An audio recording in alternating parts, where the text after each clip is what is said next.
안녕하세요, 애청자 여러분. 오늘 이 자리에서 마주할 철학자는 생의 가장 어두운 바닥을 직시하고 그 안에서 오히려 평온을 설계한 인물입니다. 그는 쾌락도, 성공도, 명예도 일시적인 것이라 말하며 인간 존재의 밑바닥을 가차없이 파헤쳤습니다. 아르투어 쇼펜하워 선생님이십니다. 반갑습니다.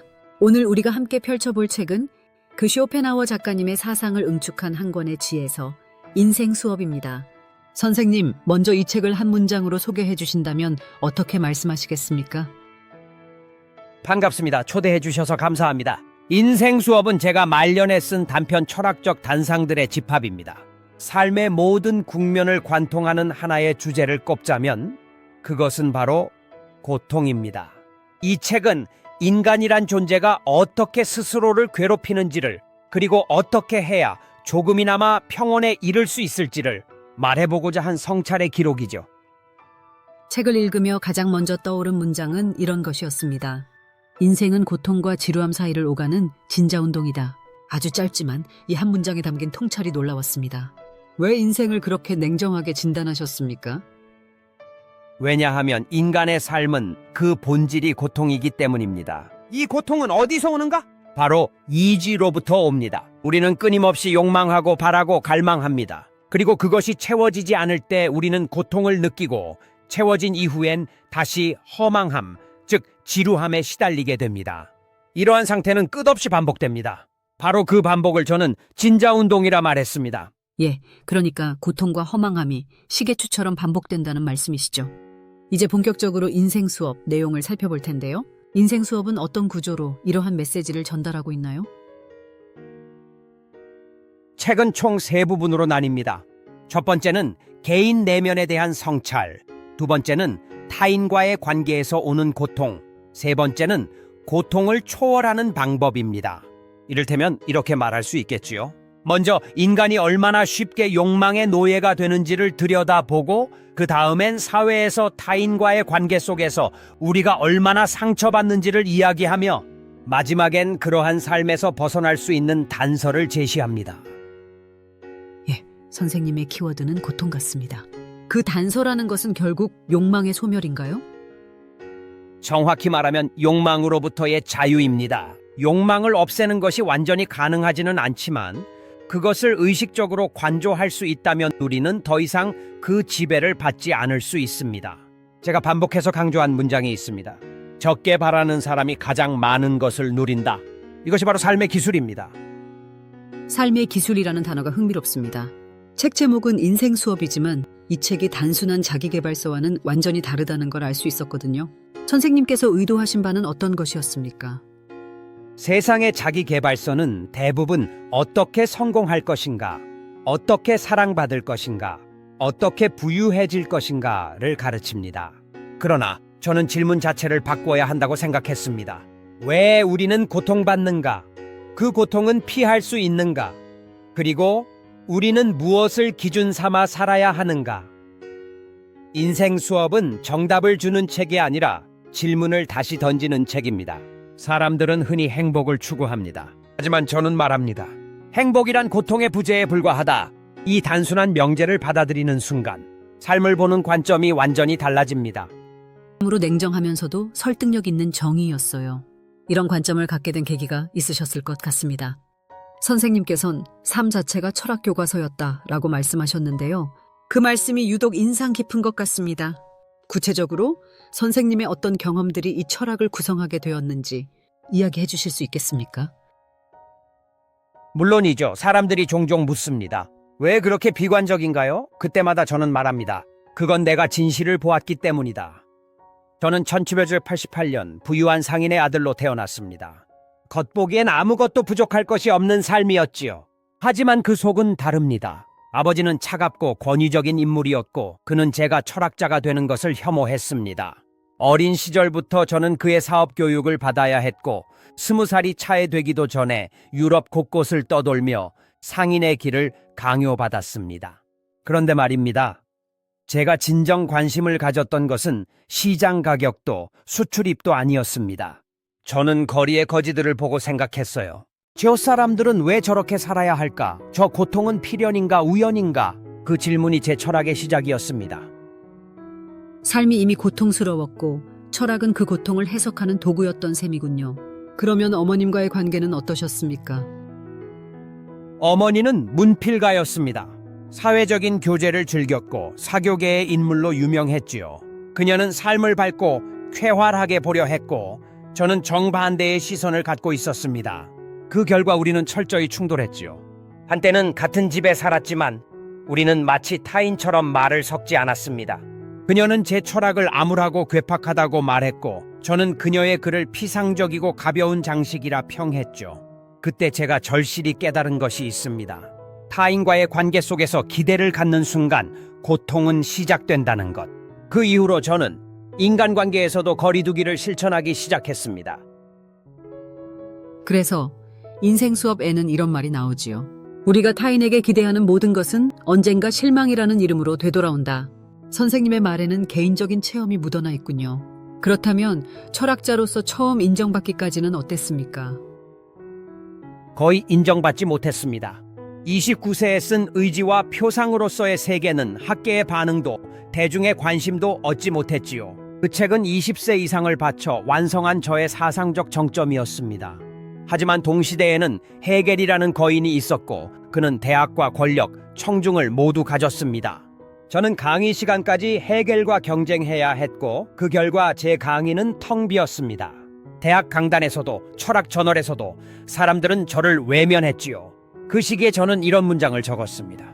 진리는 시간이 지나야 비로소 인식된다. 처음엔 비웃음, 다음엔 반발, 그리고 마침내 자명함으로 라고 말이죠.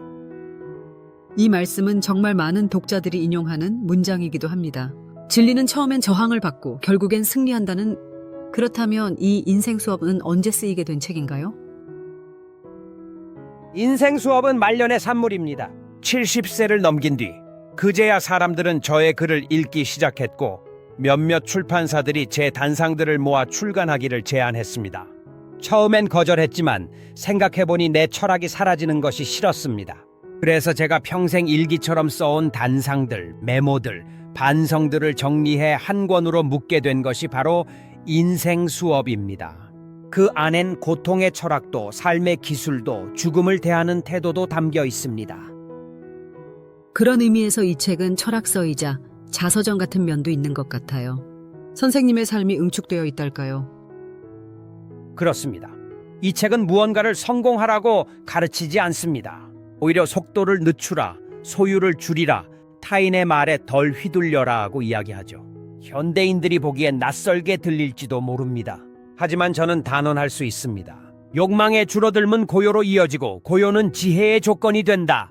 이 원리를 이해하는 사람만이 삶의 마지막 순간에 미소 지을 수 있습니다. 선생님의 말씀대로라면 이 책은 나이를 먹을수록 더 깊이 와닿는 책 같습니다.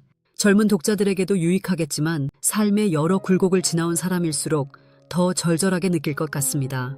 선생님께서는 앞서 욕망의 최소화, 타인과의 거리두기, 고독의 중요성을 말씀해 주셨습니다. 그런데 많은 이들에게 그것은 너무나 어렵고 어쩌면 두려운 일일 수도 있습니다. 우리 인간은 본능적으로 연결되기를 원하고 뭔가를 성취하고자 하니까요. 이런 인간 본성과 선생님의 조언은 어떻게 조화를 이룰 수 있을까요? 좋은 질문입니다. 저는 인간이 본능적으로 추구하는 것들 가운데 상당수가 실은 사회가 만든 신화에 불과하다고 생각합니다. 연결되어야 행복하다. 사랑받아야 의미가 있다. 무언가를 이루어야만 존재 가치가 있다. 이 모든 명제들은 고통을 부추기지요. 제가 강조하고 싶은 삶의 기술은 그 신화를 걷어내는 일입니다. 가장 단순한 형태의 존재로 살아보는 것. 바라지 않고 주장하지 않고 스스로의 내면을 관조하는 삶. 바로 그 자리에 평온이 머무릅니다. 인생 수업 곳곳에서 고독을 긍정하신 이유도 같은 맥락이겠군요. 책에 이런 문장이 있었습니다. 고독은 두려움이 아니라 자유의 조건이다. 하지만 현대 사회는 고독을 실패나 결핍으로 여기기 쉽습니다. 그럴 땐 어떻게 해야 할까요? 그 점이 바로 제가 이 책을 통해 강조하고 싶었던 핵심입니다. 고독은 결핍이 아니라 선택입니다. 지혜로운 사람은 혼자 있는 시간을 두려워하지 않습니다. 왜냐하면 그는 그 고요 속에서 가장 많은 것을 보고 듣기 때문이지요. 제가 쓴 문장 중 하나를 인용하겠습니다. 소란한 세상 속에서 고요를 지킬 수 있는 자만이 진정한 사유에 도달할 수 있다. 이는 단지 독서나 명상을 하라는 뜻이 아닙니다. 욕망과 비교해서 스스로를 단절할 수 있어야 한다는 말입니다. 단절이라는 단어가 다소 강하게 들릴 수도 있겠습니다. 하지만 그것이 자발적인 고립이라면 오히려 성숙한 태도일 수도 있겠네요. 그렇다면 그렇게 단절 속에서 우리가 집중해야 할 가치는 무엇일까요? 저는 그것을 지성이라고 부릅니다. 우리는 본능에 지배당하지 않을 유일한 능력을 가졌습니다. 그것이 바로 사유하고 관조하는 힘입니다. 우리는 감각에 휘둘릴 수도 있고 사유를 통해 감각을 다스릴 수도 있습니다. 인생 수업의 많은 문장이 바로 그 지성에 기반합니다. 지성은 고통을 이해하게 하고 이해는 고통을 약하게 만든다. 고통을 없앨 수는 없지만 그것을 다르게 보는 힘은 가질 수 있습니다. 그 힘이 바로 철학입니다. 그 말씀을 들으니 철학이라는 것이 멀리 있는 학문이 아니라 일상에서 고통을 견디는 기술이자 태도라는 생각이 듭니다. 책의 후반부에는 죽음에 대한 언급도 많습니다. 선생님께서는 죽음을 어떻게 받아들이셨습니까? 죽음은 피할 수 없습니다. 그래서 저는 죽음을 의식해야만 하는 것이라 생각했습니다. 인간은 죽음을 기억할 때 비로소 삶의 본질을 묻기 시작합니다. 죽음을 외면하는 사람은 삶조차 피상적으로 살 수밖에 없습니다. 책에서 이런 문장을 남겼습니다. 죽음을 묵상하라. 그것이 삶을 명료하게 해줄 것이다. 공포가 아니라 명료함, 두려움이 아니라 이해. 죽음을 바라보는 이 자세가 삶을 더 진지하게 만들죠. 그 말씀이 깊이 와닿습니다. 죽음을 피하지 않고 직시할 때 우리는 오늘 하루의 소중함을 새삼 느끼게 되지요. 선생님께서 강조하신 절제 역시 죽음에 대한 자각과 관련 있을까요? 물론입니다. 절제는 단지 욕망을 억누르는 훈련이 아닙니다. 그것은 삶을 명료하게 바라보는 태도입니다. 욕망은 늘 미래에 머뭅니다. 더 갖고 싶은 것, 더 되고 싶은 것. 그러나 죽음은 우리에게 현재를 돌아보게 하죠. 그때 우리는 질문하게 됩니다. 지금 이 순간 나는 충분한가? 인생 수업은 그 질문 앞에 겸허해지는 법을 가르치고자 한 책입니다. 답을 정해주지 않되 질문의 깊이를 안내하는 책이지요. 절제, 고독, 죽음, 지성, 이 모든 것이 결국 평온이라는 하나의 목표를 향하고 있다는 느낌이 듭니다. 선생님께서 인생 수업이라는 제목을 붙이신 이유도 이와 관련 있나요? 그렇습니다. 수업이라는 말엔 시작도, 과정도, 마침표도 있습니다. 삶도 마찬가지입니다. 태어나면서 시작되고 수많은 고통과 기쁨의 단계를 거쳐 마침내 하나의 통찰로 귀결되는 여정이지요. 인생 수업은 삶을 어떻게 살아야 하느냐가 아니라 삶을 어떻게 견뎌야 하느냐에 대한 교과서입니다. 고통을 견디는 법, 욕망을 다스리는 법, 타인에게 휘둘리지 않는 법, 그리고 무엇보다 자기 자신과 평화롭게 사는 법. 이 책이 그 여정을 함께 걷는 길잡이가 되었으면 하는 바람입니다. 선생님의 말씀을 듣다 보면 불교 철학이 떠오릅니다. 특히 욕망에서 비롯된 고통이라는 전제와 그 욕망을 비워가는 삶을 이야기하시는 부분에서 동양의 수행 전통과 놀라운 공통점을 느낍니다. 혹시 실제로 불교의 영향을 받으셨나요? 예, 매우 깊이 영향을 받았습니다.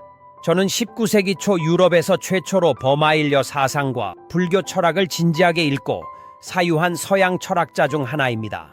처음 범어로 된 우파니샤드와 불경 번역을 접했을 때 저는 놀라움을 넘어 이것이 내가 직관적으로 느껴온 진실이다 라고 느꼈지요. 불교는 삶이 고통이라는 것을 인정하면서도 그 고통을 초월하려는 태도를 제시합니다. 저 또한 그와 같습니다. 고통을 부정하지 않고 그것을 관조하고 마침내는 의지의 정지 혹은 자기 초월의 상태로 나아가야 한다고 믿었습니다. 저는 그것을 유럽적 언어로 표현했을 뿐 그 철학적 핵심은 동양과 마주 닿아 있었습니다. 선생님, 이제 개인적인 질문을 드리고자 합니다. 선생님은 세상 사람들로부터 다양한 평가를 받고 있습니다.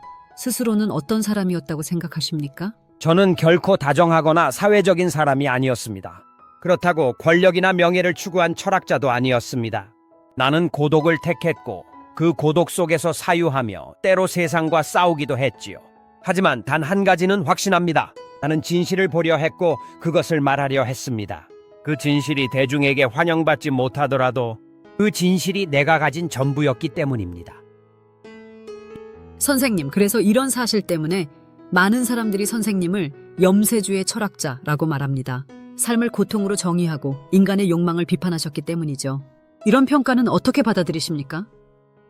저는 그 표현을 완전히 부정하진 않습니다. 왜냐하면 저는 삶을 장밋빛으로 꾸미지 않았으니까요. 그렇지만 중요한 건 이것입니다. 저는 단지 삶은 고통이다 라고만 말한 것이 아닙니다. 저는 그 고통을 어떻게 견디고 어떻게 덜어내고 어떻게 평온을 찾을 수 있는가를 물었습니다. 염세주의란 세상과 단절하거나 냉소하는 태도일 수 있지만 저는 오히려 세상과 인간을 깊이 사랑했기 때문에 그들의 고통을 정면으로 마주하고 싶었던 겁니다. 진정한 낙관은 고통을 외면하지 않고 그 안에 있는 평온의 가능성을 발견하는 것. 저는 그 가능성을 철학이라는 언어로 기록하고 싶었습니다. 그 말씀을 들으니 선생님의 철학이 단순히 비관의 철학이 아니라 통찰과 연민이 깃든 철학이라는 생각이 듭니다. 살아있는 동안에는 인정받지 못하셨지만 오늘날 선생님의 사상은 수많은 사람들의 고통을 이해하게 해주는 지혜가 되었습니다. 그런 의미에서 이 책 인생 수업은 단순한 철학서가 아니라 살아가는 이들에게 건네는 응급처방 같은 책이 아닐까 합니다. 고통은 사라지지 않습니다.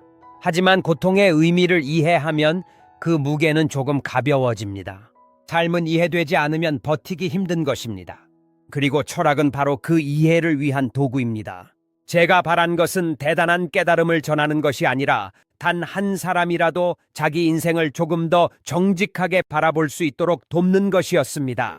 그래서 인생 수업의 마지막 장에는 이런 문장을 남겼습니다. 삶을 지혜롭게 살고 싶다면 그것을 무겁게 여기지 말라. 삶을 무겁게 끌고 가는 것보다 그 무게를 받아들이되 가볍게 걷는 것이 더 성숙한 태도일지도 모릅니다. 정말 깊은 이야기입니다. 이제 마무리할 질문을 드리고 싶습니다. 선생님께서 후대에 남기고 싶은 단 한 문장이 있다면 어떤 문장일까요? 그 문장은 아마도 이것일 것입니다. 인간의 행복은 외부에서 오지 않는다. 그것은 내면에서 시작된다. 사람들은 늘 밖을 향해 달려갑니다.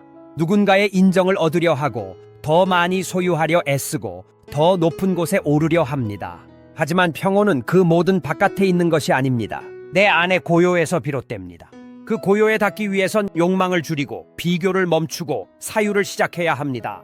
이 문장을 기억해 주십시오. 그리고 삶이 버겁게 느껴질 때 그저 잠시 멈추어 자신에게 물어보십시오. 나는 지금 내면을 바라보고 있는가? 라고 말입니다. 아르투어 쇼펜하워 선생님, 오늘 이렇게 깊은 대화를 나눌 수 있어 진심으로 감사드립니다. 인생 수업이라는 책을 통해 우리 모두가 조금 더 조용하고 단단한 존재로 살아갈 수 있기를 바랍니다.